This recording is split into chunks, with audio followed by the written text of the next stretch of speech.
বিশ্বাস করেন আর নাই করেন, আজকে আমি একটা বাঁশ খেয়েছি। আপনি মনে করতেছেন আমি আবার কি ধরনের বাঁশ খেলাম? লোকে বলে ভালো কাজ করলে নাকি মানুষ বাঁশ দেয়, কিন্তু এখানে বাঁশ খাওয়াটা একটা স্পেশাল ট্রিটমেন্ট। আর এই ট্রিটমেন্ট দেওয়ার একমাত্র ঠিকানা হলো বটফল চায়ের দোকান। কি ভাবছেন এটা আবার কি ধরনের পাগলামি? একটা চায়ের দোকানে বাঁশ?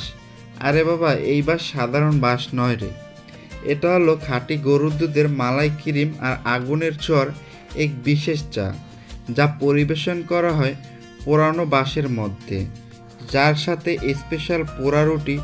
চলুন আজকের আপনাদেরকে বটফল বাঁশ খাওয়ার রহস্য ফাঁস করি।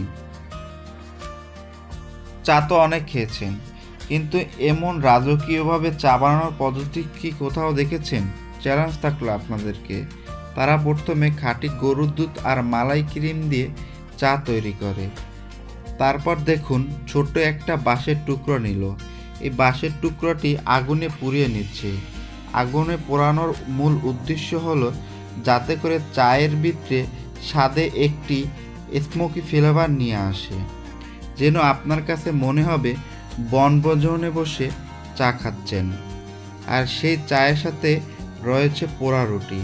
আপনি চাইলে পোড়া রুটি নিতে পারেন। তারা রুটির উপর দুধের প্রলেপ দিয়ে তার উপর চিনি ছিটিয়ে আগুনে পুড়িয়ে আপনাকে পরিবেশন করবে। বর্তমানে আমরা অনেকেই পোড়া রুটি খেতে পছন্দ করি। আমার কাছে তাদের চা বানানোর পদ্ধতিটা একদম ইউনিক লাগছে। আর তাদের চায়ের স্বাদটা অনেক ভালো ছিল, বাঁশের একটা স্মোকি ফ্লেভার ছিল, অনেক ভালো লেগেছে তাদের এই চা বানানোটা। আর আমার কাছে পদ্ধতিটা অনেক ইউনিক লাগছে।